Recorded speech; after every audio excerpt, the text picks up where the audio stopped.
Hello everyone, welcome to our YouTube channel Takshashila classes build the foundation. तो मैं हूं मयंक इंडियाल और आपको जैसे पता है हमारे यहाँ हिस्ट्री की क्लासेस चल रही है।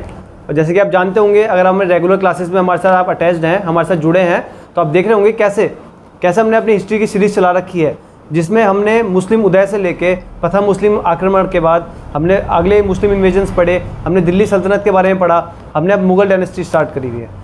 तो अगर हमारी पुरानी वीडियोस देख रहे हैं, हमारे साथ रेगुलरिटी टच में है, आप रेगुलर टच में हैं हमारे साथ, तो आपको कोई भी आपका डाउट नहीं बच रहा होगा। जो आपकी हिस्ट्री है, मिडिवल इंडिया है, उसमें आपका कोई भी डाउट नहीं बच रहा होगा, क्योंकि अब मैंने आपको बाबर भी पढ़ा दिया है, मैंने आपको हुमायूं भी पढ़ा दिया है, मैंने आपको अकबरी कंप्लीट करा दिया है, मैंने आपको द ग्रेट महाराणा प्रताप के बारे में बता दिया, बैटल ऑफ हल्दी घाटी बता दी है आपको। अगर आप पीछे चलोगे तो पूरी दिल्ली सल्तनत बता चुका हूँ, जिसमें आपको slave dynasty, Khilji dynasty, Tughlaq dynasty, Syed dynasty और लोधी डायनेस्टी, सारी डायनेस्टी मैंने आपको बहुत प्रॉपर एक वे में पढ़ाई है, एक एक चीज़ पढ़ाई है, कुछ नहीं छोड़ा है। एक आपको कहानी के रूप में बताया है, हर साल एक सीक्वेंस में चला है, ऐसे नहीं कि कोई साल आगे कोई साल पीछे, ताकि आप कंफ्यूज ना हो, आपको वन लाइनर पढ़ने की जरूरत ना पड़े। क्योंकि जैसा आप जानते हैं अभी सारी भर्तियाँ अटक चुकी हैं। अगर आप उत्तराखंड की बात करेंगे तो उत्तराखंड में सारी भर्तियाँ फिलहाल अटकी हुई हैं, और ये सारी भर्तियाँ आप कराएगा लोक सेवा आयोग।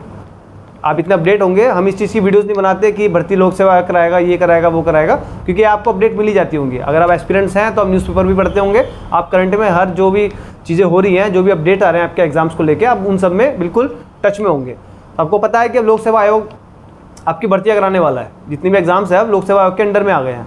कुछ एग्जाम्स 4-5 एग्जाम्स आपके रद्द भी हुए हैं, ठीक है। दूर संचार के आया था आपके पुलिस में, वो भी रद्द हो गया है। तो सारे एग्जाम्स आपके कौन कराएगा? ये सारे एग्जाम्स आपके कराएंगे लोक सेवा आयोग। तो लोक सेवा आयोग के एग्जाम्स में क्या होता है, देखो UKSSC जो एग्जाम्स कराता है उसमें काफ़ी अटपटे टाइप के सवाल आते हैं, मतलब आपकी रीच से कई बार क्वेश्चन बड़े दूर आते हैं।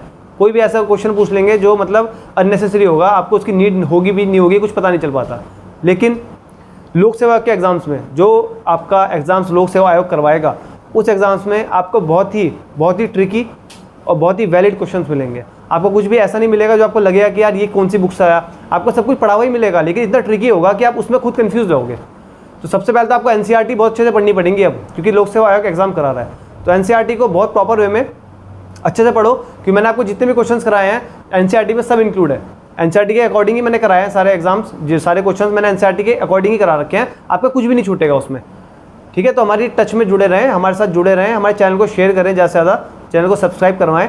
और जितने लोग पढ़ना चाह रहे हैं, जितने लोग आपको जानते हो जो नहीं आ पाएगा कोचिंग में, जो कोचिंग को अफोर्ड नहीं कर सकता, वो सब आके यहाँ पे अपना यूट्यूब में हमारी क्लासेस देख के अपनी तैयारी को 4 चांद लगाएं।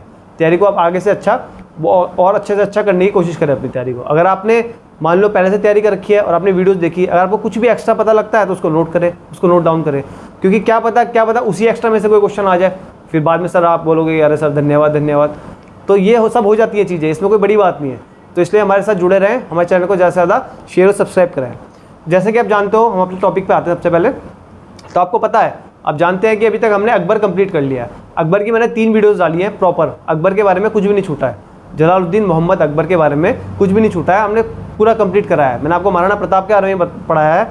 अब कुछ बच्चे मुझे कह रहे थे कि महाराणा प्रताप के बारे में सर आपने पढ़ा दिया, उसके बाद सर मेवाड़ का क्या हुआ? जब महाराणा प्रताप मर गए तो अकबर ने मेवाड़ कब्जाया कि नहीं कब्जाया? तो ये सब पढ़ोगे राजपूत में, जब राजपूत पढ़ेंगे, जब इंडिपेंडेंट स्टेट्स पढ़ेंगे हम जितने भी, आपके बंगाल को पढ़ेंगे, अवध को पढ़ेंगे, आपके हैदराबाद को पढ़ेंगे। भाई बंगाल अवध में नवाब्स हुए, हैदराबाद में आपके निज़ाम्स हुए, राजपूतों को पढ़ेंगे, सिखों को पढ़ेंगे, ये सब उस चीज़ का टॉपिक है। तो ये आपको वहाँ पर कंप्लीट कराया जाएगा पूरा। तो आज का जो हमारा टॉपिक रहेगा, अकबर का लड़का, अकबर का सन कौन? जहांगीर, जिसका रियल नेम क्या था? सलीम। तो आज हमारा टॉपिक है जहांगीर। तो आइए जहांगीर टॉपिक स्टार्ट करते हैं अपना। तो आज का हमारा टॉपिक है जहांगीर।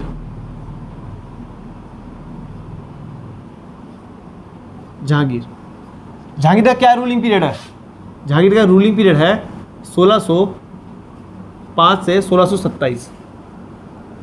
अब 1606 भी लिख सकते हैं, वैसे 5 ही है, क्योंकि 5 में एक्सपायर हो गया था कौन? अकबर।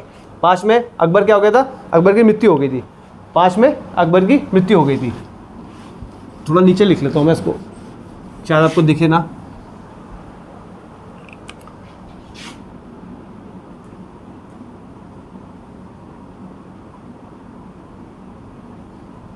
जहांगीर क्या रूलिंग पीरियड है?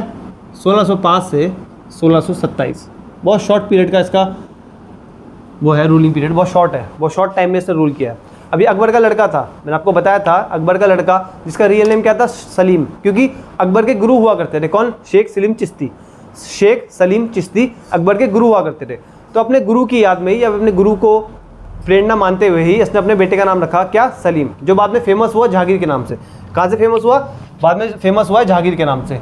सबसे पहले आप लिखेंगे इन 1569, ठीक है। 1569 में बॉर्न हुआ कौन? जहांगीर। कौन बॉर्न हुआ था? जहांगीर। रियल नेम क्या था? जिसका रियल नेम था, जिसका रियल नेम है किसका? जहांगीर का रियल नेम क्या है? सलीम। क्या नाम है? सलीम। ये बॉन्ड कहाँ हुआ है? कौन सी प्लेस में हुआ है? ये हुआ था फतेहपुर सिकरी। फतेहपुर सिकरी। फतेहपुर सिकरी में इसका जन्म हुआ। किसका? सलीम का। और सलीम नाम क्यों रखा गया? क्योंकि अकबर के गुरु कौन हुआ करते थे? शेख सलीम चिश्ती। तो उन अपने गुरु के नाम पे ही अकबर ने अपने बेटे का नाम रखा क्या? सलीम। और जो फेमस हुआ है किस नाम से हुआ है? जहांगीर के नाम से। आप कंफ्यूज ना होना, आपको एक एक चीज लिखवा रहा हूं मैं। फेमस हुआ है जहांगीर के नाम से। किस नाम से फेमस हुआ है? जहांगीर के नाम से। और वैसे रियल नेम क्या है? सलीम। रियल नेम क्या है? सलीम। और कब बॉर्न हुआ है? इन 1569। कब बॉर्न हुआ? 1569। और अकबर कब एक्सपायर हुआ था? अकबर की मृत्यु कब हुई थी? 1605 में। तो अकबर के मरने के बाद इसका बेटा कौन? सलीम, ये बैठा गद्दी पे। कब? 1627 में। लिखोगे इन 1585। इसका हम आप लिखना शुरू करेंगे आगे के।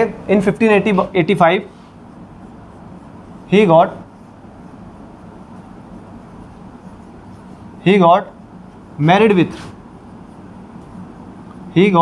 married with Manbai. इसने 1585 में मानबाई से शादी करी। अगर आप जहांगीर के बारे में देखोगे तो इसका एक थोड़ा सा ओवरव्यू ले लो शुरू में ही, इसके पढ़ने से पहले इसका छोटा सा ओवरव्यू ले लो इसके कैरेक्टर के बारे में। तो जहांगीर जो रहा है ना, ये थोड़ा अय्याश किस्म का रहा था। जो मुगल्स में इससे पहले जो बाबर था, हुमायूं था, अकबर था, ये तीनों बड़े सख्त थे। आपने देखा होगा बाबर भी कितना सख्त रहा है, ठीक है। आपका हुमायूं कितना सख्त रहा और अकबर कितना सख्त रहा। इन्होंने मुगल्स की नींव रखी, इन्होंने मुगल्स को इतना स्ट्रॉन्ग करा कि ये इतने साल राज भी कर पाए हम पे। लेकिन इसके बाद आपका जहांगीर थोड़ा कम बेवकूफ़, थोड़ा कम अय्याश। इसके बाद कौन आएगा? शाहजहां, वो थोड़ा कम। उसके बाद औरंगजेब, वो सबसे कट्टर। उसके बाद के जितने भी हैं वो तो बिल्कुल ही अय्याश रहे। अय्याश बोले तो अपना ये मदिरा पीते रहते थे दिन भर, अपने महलों में ही रहते थे। इनको फ़र्क नहीं पड़ता था कि कौन सा सूबा कौन कब जा रहा है, कौन इंडिपेंडेंट हो रहा है, कौन से प्रांत को कौन वो देख रहा है सूबेदार। इससे किसी से कोई मतलब नहीं हुआ करता था। ये केवल अपनी अय्याशियों में व्यस्त रहते थे। तो उनमें से भी एक था जहांगीर। इतना ज़्यादा नहीं था बट थोड़ा बहुत था, ठीक है। क्योंकि जो मानबाई थी ना, मानबाई, इसने जहांगीर की हरकतों से परेशान हो गए ना, सुसाइड कर ली थी।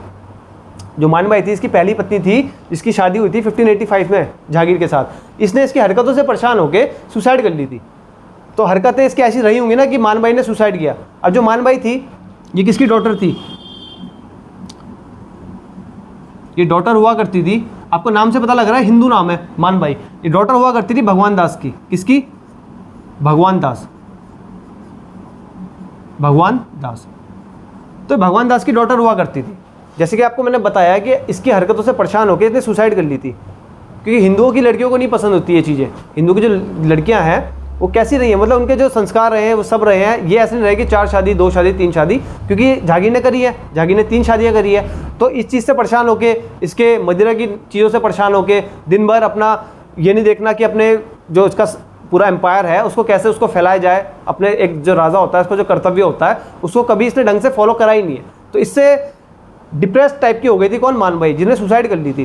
तो मानबाई कौन है? डॉटर ऑफ भगवान दास। भगवान दास की पुत्री है मानबाई, जिससे इसकी शादी कब हुई थी? 1585। कब हुई थी? 1585। और अगर आप ये लिखना चाहोगे इन्होंने सुसाइड कब करी तो लिख लोगे आप, यही लिख लेते हैं, क्योंकि आगे फिर दोबारा ये टॉपिक उठाएंगे नहीं ना, मानबाई का टॉपिक दोबारा लेंगे नहीं, ताकि कंफ्यूज ना हो। लिख लो हम इन 1604 she committed suicide. She committed suicide. भाई 1585 में शादी हुई और 1604 में इन्होंने सुसाइड कर ली। 29 साल भी नहीं रह पाए इनके साथ ढंग से और इन्होंने सुसाइड कर ली है। इसके बाद इतना नोट करेंगे सबसे पहले। तो अभी तक मैंने आपको क्या पढ़ाया भाई? जहांगीर का टाइम पीरियड कितना बताया मैंने आपको? 1605 से 1627। उसके बाद जहांगीर जो पैदा हुआ कब हुआ? 1569 बॉर्न हुआ। इसका जो रियल नेम था क्या था? सलीम। किसके ऊपर रखा गया नेम? अकबर के गुरु। कौन? शेख सलीम चिश्ती। शेख सलीम चिश्ती के ऊपर इनका नाम रखा गया है सलीम। सलीम जो फेमस हुआ है बाद में किस नाम से, जहांगीर के नाम से। ठीक है, कहाँ पैदा हुआ है, फतेहपुर सीकरी में। कहाँ पैदा हुआ, फतेहपुर सीकरी, क्योंकि जो गुरु थे अकबर के फतेहपुर सीकरी में ही रहा करते थे। उसके बाद इन 1585 he got married with Manbai. Manbai से इनकी शादी हुई जो भगवान दास की लड़की थी। दूसरा, इतना परेशान हो गई जहांगीर से कि सुसाइड करनी पड़ी। कब, इन 1604। तो ये सब नोट करेंगे आप। उसके बाद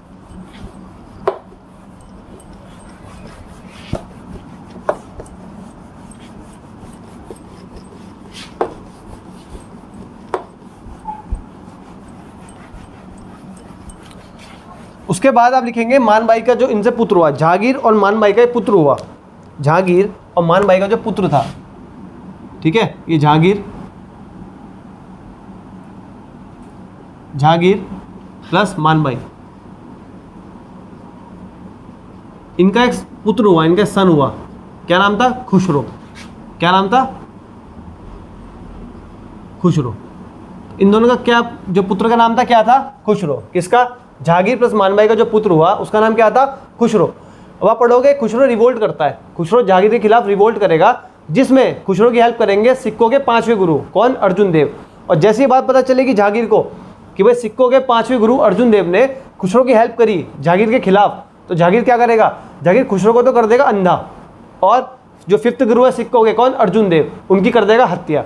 और यहीं से ही, इससे पहले सिक्कों और मुगलों में बहुत अच्छी मित्रता हुआ करती थी, बहुत अच्छी दोस्ती हुआ करती थी। लेकिन जैसी जहांगीर को पता चलेगा कि सिक्कों के 5th गुरु अर्जुन देव ने खुसरो की हेल्प की है जहांगीर के खिलाफ, तो वो उनकी हत्या कर देंगे। किनकी, सिक्कों के 5वें गुरु अर्जुन देव की। और यहीं से सिक्कों और मुगलों में हो जाएगी फाइट शुरू हो जाएगी। उसके बाद जब सिक्कों के 5वें गुरु की हत्या होगी तो सिक्कों के 6ठे गुरु आएंगे, गुरु हरगोविंद।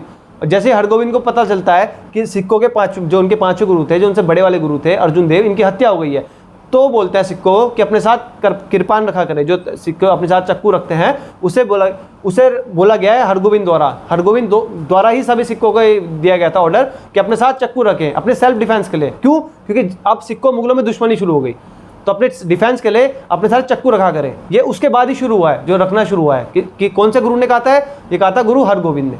तो अब आगे भी पढ़ेंगे इसको, लेकिन मैं आपको बता दिया पहली। तो जहांगीर और मानबाई का सन कौन हुआ, खुसरो। ये रिवोल्ट करेगा आगे जाके, वो बात का टॉपिक है। लिखोगे इन 1588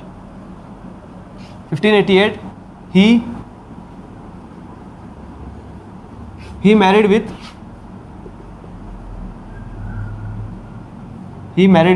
जगत गुसाई। कौन, किसकी बात हो रही है भाई, किसकी बात हो रही है, ये आपकी बात हो रही है जहांगीर की। तो जहांगीर ने शादी करी जगत गुसाई के साथ। कब, 1588 में, दूसरी शादी इसकी जगत गुसाई के साथ। और जो जगत गुसाई थी, ये डॉटर थी उदय सिंह की, डॉटर ऑफ उदय सिंह।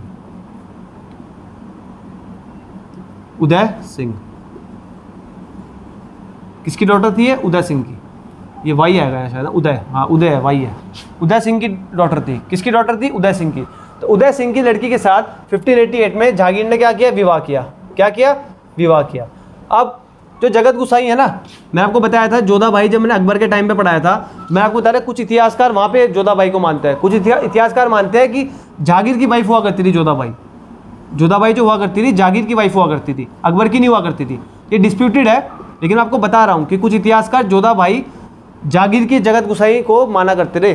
जो जगत गुसाई जहांगीर की तो दूसरी बीवी है 1588 की है, उनको माना करते थे जोधाबाई। कुछ इतिहासकार का इनको मानना है, कुछ इतिहासकार अकबर की वाइफ को माना करते थे जोधाबाई। ये डिस्प्यूटेड है, बड़ा लिख लो, क्योंकि यहाँ पे भी ये कई बुक्स में लिखा हुआ है कि जो जगत गुसाई है यही जोधाबाई हुआ करती थी।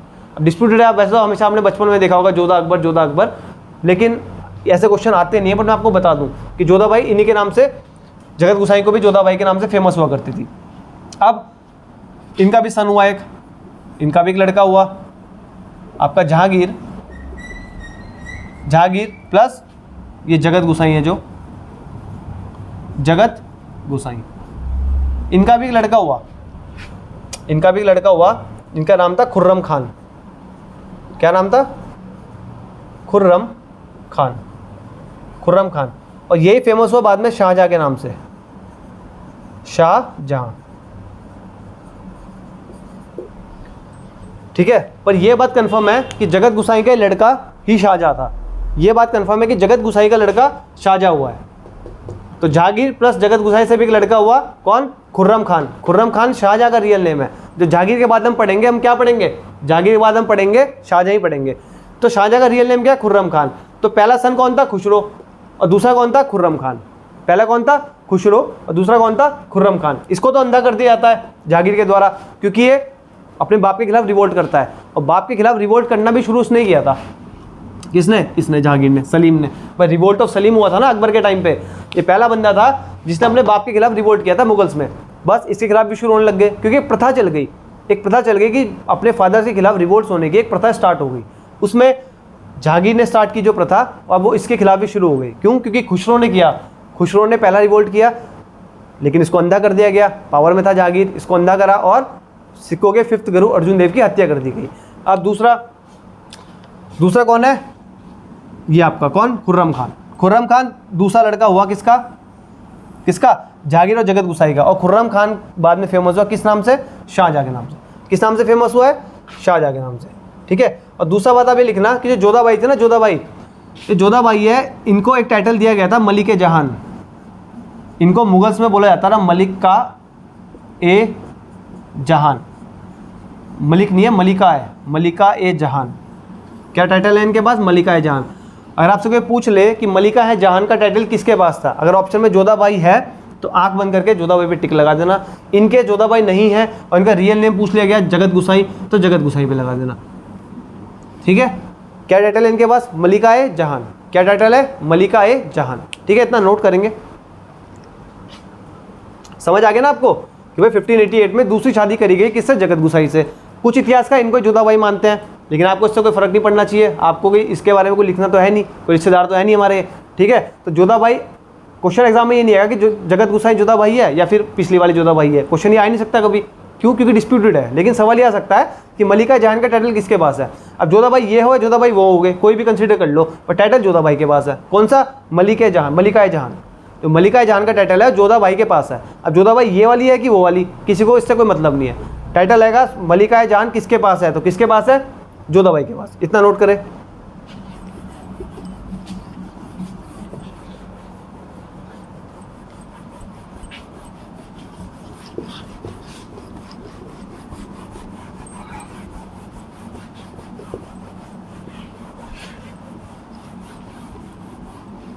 इसके बाद लिखो इन 1606 होता है revolt of Khusro. Revolt of Khusro. Khusro का रिवोल्ट होता है। खुसरो का रिवोल्ट होता है। कौन? खुसरो कौन है? मानबाई का लड़का। मानबाई से लड़का हुआ था ना खुसरो। तो खुसरो का रिवोल्ट होता है कब? 1606 में। ठीक है। आगे लिखोगे in this revolt, in this revolt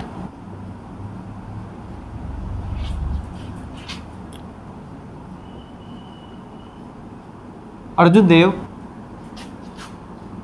Dev helps him. क्या है? In this revolt Arjun Dev helps him. और हु इज अर्जुन देव? अर्जुन देव कौन थे? 5th Guru of Sikh. सिखों के 5वें गुरु। सिखों के 5वें गुरु। सिखों के 5वें गुरु हुआ है कौन? अर्जुन देव, जिन्होंने हेल्प की किसकी? खुसरो की। जिन्होंने किसकी हेल्प की? खुसरो की। उसके बाद क्या हुआ?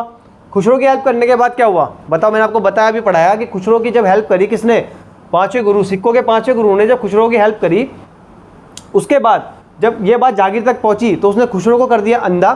खुसरो को अंधा कर दिया गया और अर्जुन देव की हत्या कर दी गई। अर्जुन देव की क्या कर दिया गई? हत्या। तो जहांगीर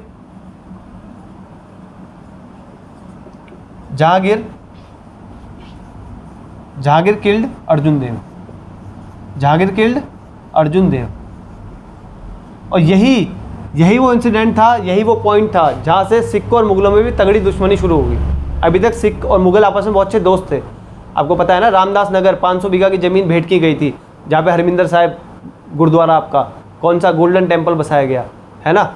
वो जब मुगल्स आपको ज़मीन दान कर रहे हैं, इसका मतलब आपकी उनकी बॉन्डिंग अच्छी है। उसी पे आज हमारा वो है, गुरुद्वारा है, गोल्डन टेम्पल है। लेकिन यहाँ तक आते आते, इस पॉइंट तक आते आते 1606 में 1606 में आते आते क्या हुआ, इनकी दुश्मनी स्टार्ट हो गई। रीज़न क्या है, अगर आपसे क्वेश्चन में ये पूछ लिया, अगर आप मेंस भी लिखने जाएंगे कभी लाइफ में, तो आपको स्टोरी पता होना चाहिए ना मेंस में लिखना क्या है। अगर आप मान लो किसी मेंस एग्जाम में बैठे हो, अगर पूछ ले आपसे कि सिक्कों और मुगलों की जो दुश्मनी स्टार्ट हुई उस पर थोड़ा प्रकाश डालो, तो आप कैसे डालोगे प्रकाश? आप तो वन लाइनर पढ़ के जाते हो, प्रकाश तो डाल ही नहीं सकते आप प्रकाश है ना, वो एक जोक है ना कि इस पर प्रकाश डालो, तो टॉर्च बना दी और उस पर लाइट डाल दी क्वेश्चन पे, है ना, टॉर्च बना के प्रकाश डाल दिया। ऐसा प्रकाश नहीं डालना। प्रकाश डालने में आपको पूरी कहानी तो पता होनी चाहिए कि क्या प्रकाश डाले जाएँ, पूरी स्टोरी तो बताओ आपको कि कैसे जब खुसरो की हेल्प करी फिफ्थ गुरु कौन थे, अर्जुन देव ने, तो किस तरीके से अर्जुन देव की हत्या की गई और यहीं से दुश्मनी स्टार्ट हुई सिक्कों और मुगलों की। किसकी दुश्मनी स्टार्ट हुई? सिक्कों और मुगलों की सॉरी। लिखोगे इन 1608, 1606 तक पहुंच गए हम, 1608 पढ़ेंगे। इन 1608 में क्या हुआ?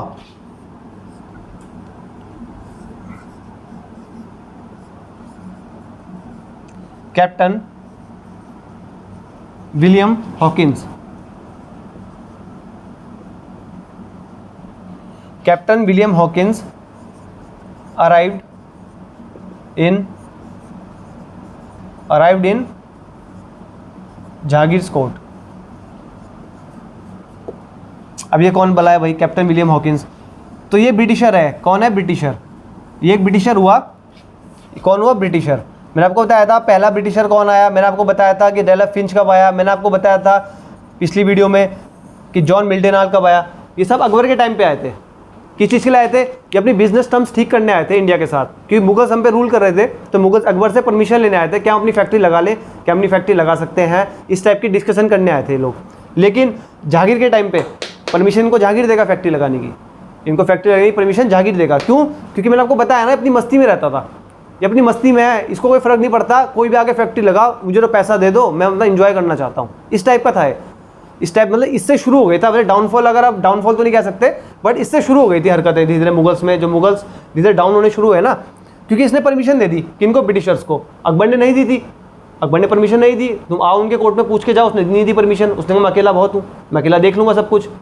लेकिन जब जहांगीर के पास आया कौन? Captain William Hawkins. कौन आया था? Captain William Hawkins. और जो इसकी शिप का नाम है ना, जो ये ब्रिटिशर आया था, ये शिप से आया था। किससे आया था? शिप से। इसकी शिप का नाम क्या है? इसका शिप का नाम है या तो Hector red dragon, Hector red dragon. क्या ना इसकी शिप का नाम? हेक्टर रेड ड्रैगन, इसकी शिप का नाम है। अब थोड़ा जरा दिमाग लगाओ, मैंने आपको बताया था कि जब पहला यूरोपियन आया था, कौन आया था? कौन आया था? वो वास्को डी गामा। कब आया था? 1498। उसकी शिप का क्या नाम था? साउ गैब्रियल।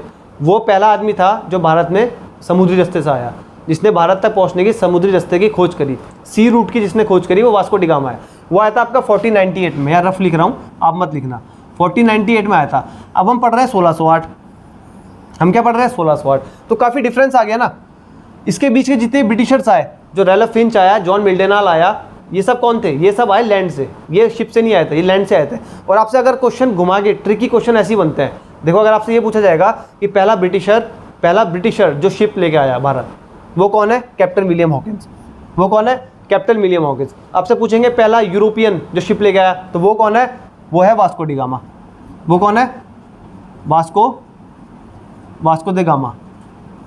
समझ रहे हो ना? तो कंफ्यूज नहीं होना है। अगर आपसे पूछेगा पहला यूरोपियन, क्योंकि भाई ब्रिटेन भी तो यूरोप का हिस्सा है ना, तो अगर आपसे कोई पूछ लेगा पहला यूरोपियन कौन आया, तो कौन आया? Vasco D gamma. कब आया? 1498 में। शिप का नाम साउ गैब्रियल। कहाँ आया था? कालीकट। कहाँ पे है? केरल में। ठीक है। दूसरा कौन आया? दूसरा मतलब जो दूसरा आदमी, जो पहला ब्रिटिशर जो शिप लेके आया, पहला ब्रिटिशर जो शिप के रास्ते सी रूट से भारत तक आया, वो कौन है? Captain William Hawkins. Arrived in Jahangir court. ये पहला ब्रिटिशर है, फर्स्ट ब्रिटिशर, ये फर्स्ट ब्रिटिशर है, ठीक है, जो शिप से आया है, जो शिप लेके आया। फर्स्ट ब्रिटिशर है जो शिप लेके आया। कौन है? Captain William Hawkins. कब आया? 1608 में। इसकी शिप का नाम क्या है? इसकी शिप का नाम क्या है? Hector red dragon. Hector red dragon इसकी शिप का नाम है। और ये पहला आदमी है जो आया कहाँ पे? जहांगीर के कोर्ट पे। ये जहांगीर के कोर्ट में आया, पहुंचा, शिप से पहुंचा, पहला ब्रिटिशर वहाँ पहुंचा, इन्हें जहांगीर से बातें बूतें करी, तो जहांगीर ने क्या करा? इसको परमिशन दे दी। ये भी फैक्ट्री की परमिशन लेके आया था, लेने के लिए आया था। ये क्या सर, क्या हम यहाँ फैक्ट्री लगा लें? तो जहांगीर ने इसको परमिशन दे दी कि लगाओ भाई, लगाओ, कोई दिक्कत नहीं है, फैक्ट्री मर्जी जो लगाओ, तुम्हें जो मर्जी वो खोलो, अपने वो दे दो, अपना टैक्स वैक्स अब मुझे प्रॉपर दे दिया करो। तो इसने पूरी परमिशन दे दी। किसको? किसको दे दी परमिशन? इसने परमिशन दे दी कैप्टन विलियम हॉकिंस को। And he is the first Britishers जो समुद्री रास्ते से आया है, और इसकी जो शिप है उसका नाम क्या है? Hector red dragon. अब देखो इसके आगे क्या होता है। अब 1608 में तो ये आ गया, जहांगीर के कोर्ट में भी चले गया। अब इसको क्या चाहिए? अब इसको चाहिए परमिशन। क्या चाहिए? परमिशन। तो लिखोगे इन 1611, ठीक है। इसने परमिशन दे दी, किसने? जहांगीर ने। जहांगीर ने परमिशन दे दी गई, जो मतलब परमिटेड हो गए। कौन? ब्रिटिशर्स, ठीक है। और फर्स्ट 1611 में first temporary factory, first temporary factory लगाई गई भारत में। क्या लगाई गई? फर्स्ट अस्थाई फैक्ट्री। अस्थाई मतलब टेम्परेरी। फर्स्ट टेम्परेरी फैक्ट्री लगाई गई कहाँ पे? फर्स्ट टेम्परेरी फैक्ट्री लगाई गई भारत में। और कहाँ लगी भारत के अंदर? मूसलीपट्टनम। कहाँ लगी? मूसलीपट्टनम। मूसलीपट्टनम में पहली टेम्परेरी फैक्ट्री लग गई ब्रिटिशर्स की। मैंने आपको बताया था कि ब्रिटिशर्स का रोल अभी तक नहीं था। अकबर से पहले कोई ब्रिटिशर्स का रोल था ही नहीं भारत में, केवल और केवल मुगल्स का डंका बजाया करता था। लेकिन ब्रिटिशर्स थे स्मार्ट, मुगल्स थे अनपढ़। ब्रिटिशर्स कहते हैं स्मार्ट थे। इन्होंने धीरे धीरे धीरे ऐसे पांव फंसा रहे कि मुगल्स को तो इन्होंने बस उखेड़ के फेंक दिया, पूरा उधेड़ के फेंक दिया कि इन्होंने ब्रिटिशर्स ने, क्योंकि ये लोग स्मार्ट थे। इनके यहाँ जो रिवॉल्यूशंस थे ना, रिवॉल्यूशंस जो हमारे यहाँ 1857 की पहली क्रांति हुई ना, इनके यहाँ क्रांति 1700 में हो गई थी सबकी। तो ये पहले से बड़े स्मार्ट थे। और ब्रिटेन आपको पता होगा, ब्रिटेन की सबसे ज़्यादा कॉलोनीज हुआ करती थी। कॉलोनीज मतलब जिन देशों पे इन्होंने राज किया है। आपका साउथ अफ्रीका पे भी किया इन्होंने, एक टाइम पे इन्होंने यूएसए भी इनकी कॉलोनी हुआ करती थी एक टाइम पे। तो ब्रिटेन ऐसा एक देश हुआ करता था उस समय जिसकी सबसे ज़्यादा कॉलोनियाँ थी, सबसे ज़्यादा देशों पे इन्होंने अधिकार कर रखे थे अपने। अब जैसे जो ब्रिटेन का म्यूजियम है उसे चोर म्यूजियम भी कहते हैं, मतलब वैसे लीगली से चोर म्यूजियम नहीं कहते हैं, पर जिन देशों पर उन्होंने राज करा है उस देश के लोग उसे चोर म्यूजियम ही कहते हैं। कि हमारा कोहिनूर डायमंड भी वहीं है, हमारा पीकॉक थ्रोन भी वहीं है। जितने भी देश हैं, जो वहाँ पे जो प्रीशियस चीज़ें थी वो सब वहाँ से ब्रिटेन वाले ले जाके अपने म्यूजियम में उन्होंने रखी हुई है। कभी जाओगे ज़िंदगी में तो देख लेना, समझ गए ना आप। तो पहली टेम्परेरी फैक्ट्री कहाँ लगी? मूसलीपट्टनम में। किसके टाइम में लगी? जहांगीर के टाइम में। टेम्परेरी है, लेकिन ये इस वर्ड पे गौर करो, टेम्परेरी है, ये परमानेंट नहीं है। कैसी है? टेम्परेरी फैक्ट्री है। कब लगी? 1611 टेम्परेरी फैक्ट्री लगी। कहाँ पे? मूसलीपट्टनम। लेकिन इन 1613 क्या हुआ? फर्स्ट परमानेंट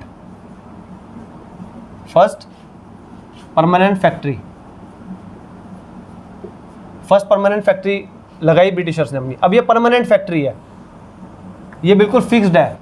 परमानेंट फैक्ट्री लगा दी गई ब्रिटिशर द्वारा पहली बार भारत में। कब लगाई गई? इन 1613। कहाँ पे लगाई गई? ये सूरत में। कहाँ लगाई गई?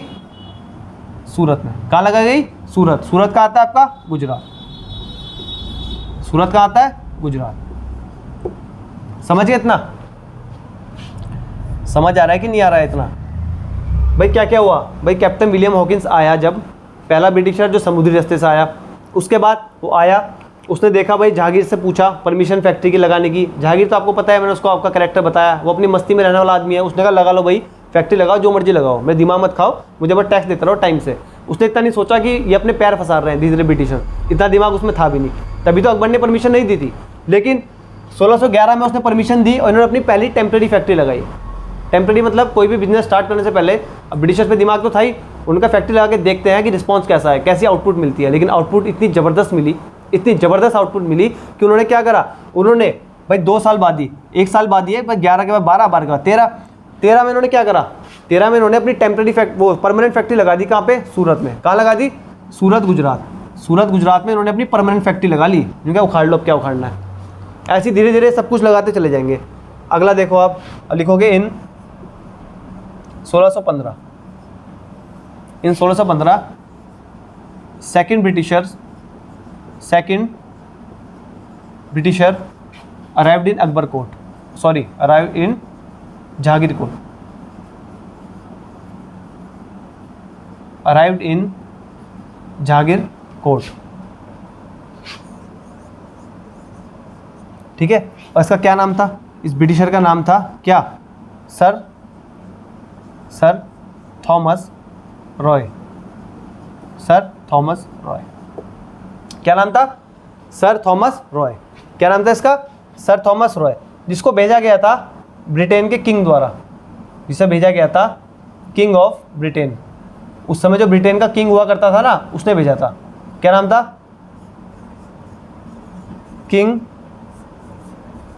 King James first. क्या नाम था? King James first. क्या नाम था इनका? King James first. क्लियर है? King James first. तो अब देखो, समझो कि इन 1615 second Britishers arrived in Jagir court. ये सेकंड ब्रिटिशर जो जागीर के कोर्ट में आया वो बता रहा हूँ मैं। अदरवाइज सेकंड ब्रिटिशर तो जॉन मिंडेनाल आ गया था, आपका रैला फिंच आ गया था, ठीक है, लेकिन वो नहीं बता रहा हूँ मैं आपको। बता रहा हूँ जागीर के कोर्ट में पहला कौन आया? Captain William Hawkins. और दूसरा कौन आया? दूसरा आया आपका सर थॉमस रॉय, जिसे भेजा गया था किंग ऑफ ब्रिटेन द्वारा। कौन था? King James first. क्वेश्चन ये भी बना हुआ है और आ रखा है, 120% आपको शॉर्ट के साथ बता रहा हूँ, क्योंकि आ रखा है क्वेश्चन कि जब सर थॉमस रॉय आए थे उस समय ब्रिटेन का राजा कौन था, ब्रिटेन का किंग कौन था। अब ये क्वेश्चन ट्रिकी है, क्योंकि आपको ये तो पता है सर थॉमस रॉय आए थे जागीर कोर्ट में, लेकिन आपको ये नहीं पता होगा उस समय ब्रिटेन का किंग कौन है। तो ये सब चीज़ें, यही चीज़ें मेरिट बनाती है, यही चीज़ें आपको एग्जाम को ट्रिकी बनाती है, और हार्ड कुछ नहीं है। बस सर थॉमस रॉय है, उस समय ब्रिटेन का वो कौन था? King, king James first. कौन था? King James first. तो इतना नोट करो।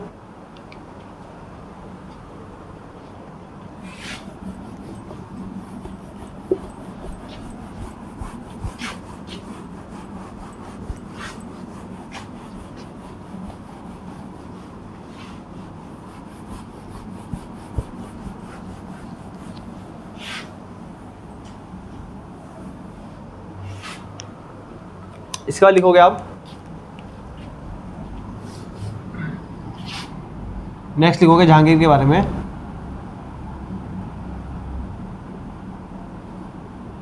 Jahangir is famous for, Jahangir is famous for his chain of justice, for his chain of justice. Hindi में बोलते हैं न्याय की जंजीर। क्या बोलते हैं? न्याय की जंजीर। तो जहांगीर था वो फेमस था अपनी चेन ऑफ जस्टिस के लिए, अपनी न्याय की जंजीर के लिए फेमस था। अब भाई इसका काम तो कुछ है नहीं, तो बैठ के न्याय कर लेता था, जो इसे अच्छा लगा इसने वो कर दिया। तो फेमस था किसके लिए? अपनी न्याय ऑफ जंजीर के लिए, अपनी न्याय किसकी? न्याय की जंजीर के लिए फेमस हुआ करता था। अब जो चेन ऑफ जस्टिस है ना, अब ये तो इतना पढ़ा लिखा था नहीं कि वो इसे चेन ऑफ जस्टिस बोल देगा, इतना पढ़ा लिखा तो है नहीं वो, किसी इंग्लिश में बोल देगा चेन ऑफ जस्टिस। तो ऐसे बोला जाता था आईने जागीरी। इसे क्या बोलते रहे? आईने जहांगीरी। क्या बोलते रहे? आईने जहांगीरी।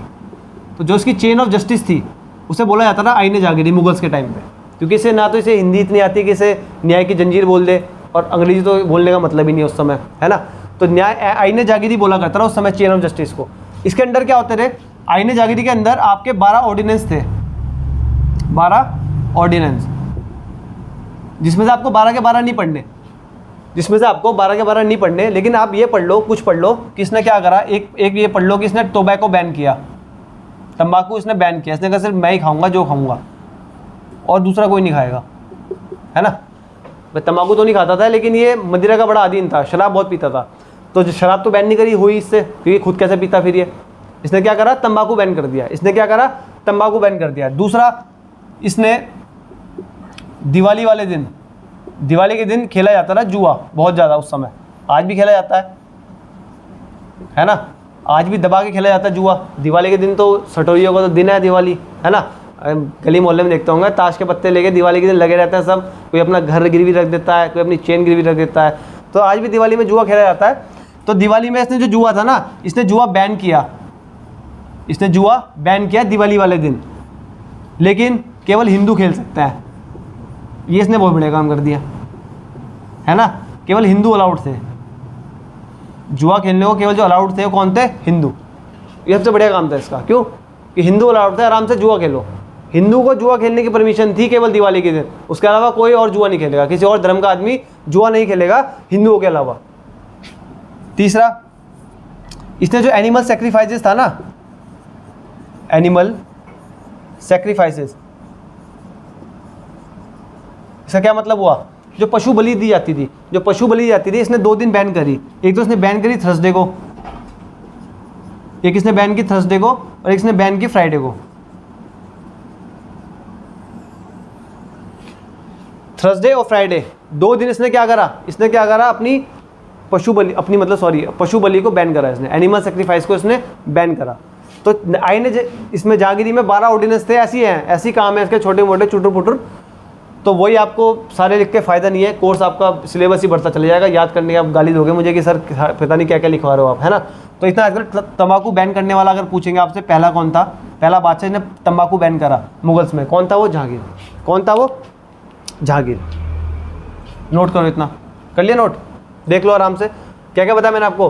भाई Jahangir is famous for his chain of justice. क्या नाम था इसका? आईने जहांगीरी, जिसमें 12 ऑर्डिनेंस थे। 12 में से मैंने आपको कुछ पढ़ा है, एक तो तंबाकू बैन था, एक आपका जुआ था। एक क्या था? तंबाकू बैन और एक जुआ। जुआ कौन खेल सकता है? केवल हिंदू, केवल हिंदू जुआ खेलेगा, तभी हिंदू आज तक जुआ ही खेल रहा है ना। दिवाली वाले दिन तो बढ़िया जुआ चलता है हर जगह, देखा होगा आपने, आपके आस पड़ोस में। क्या पता आप ही ना खेल लो, है कि नहीं। अब लिखो अगला, कहाँ तक पहुँच गए हम? कहाँ तक पहुँचे हम पहुँच गए अब 1611 पे आएंगे हम। इन 1611 लिखो इसके आगे, ही इन 1611 he married with Mehrunnisa. Mehrunnisa,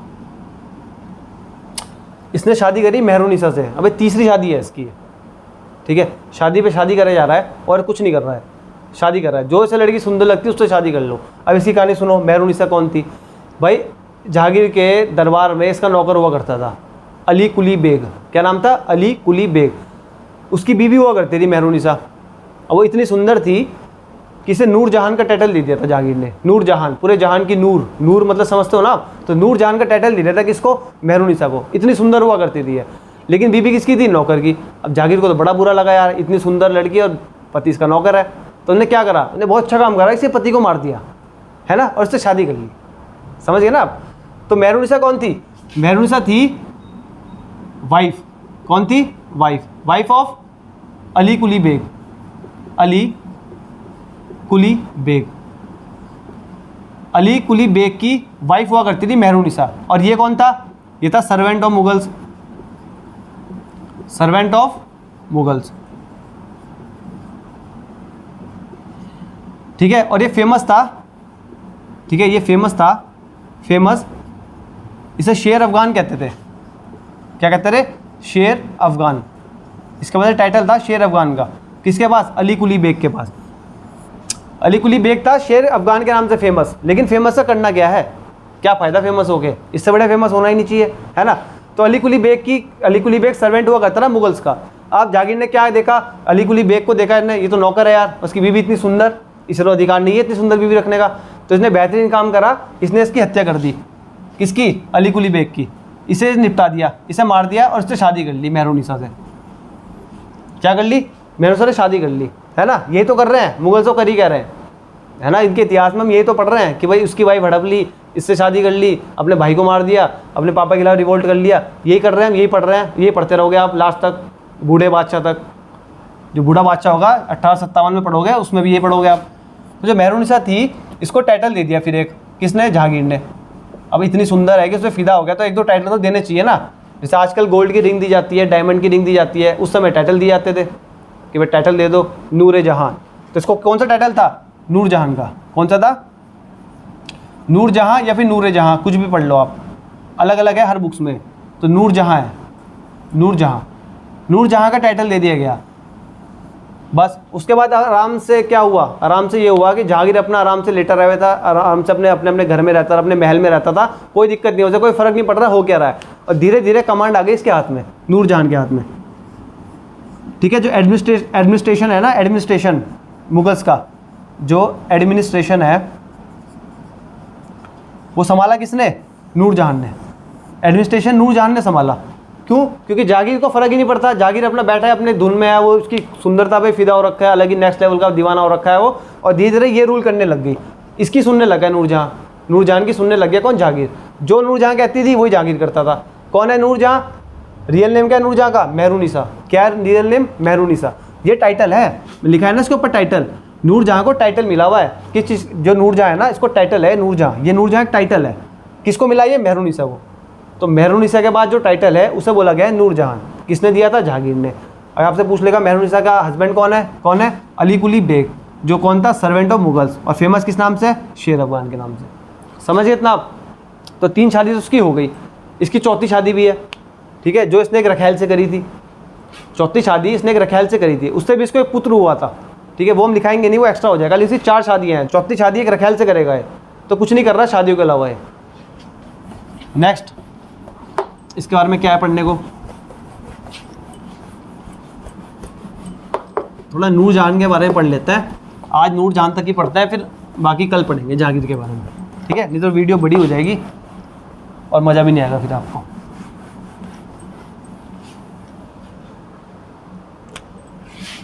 अब जो नूरजहाँ है,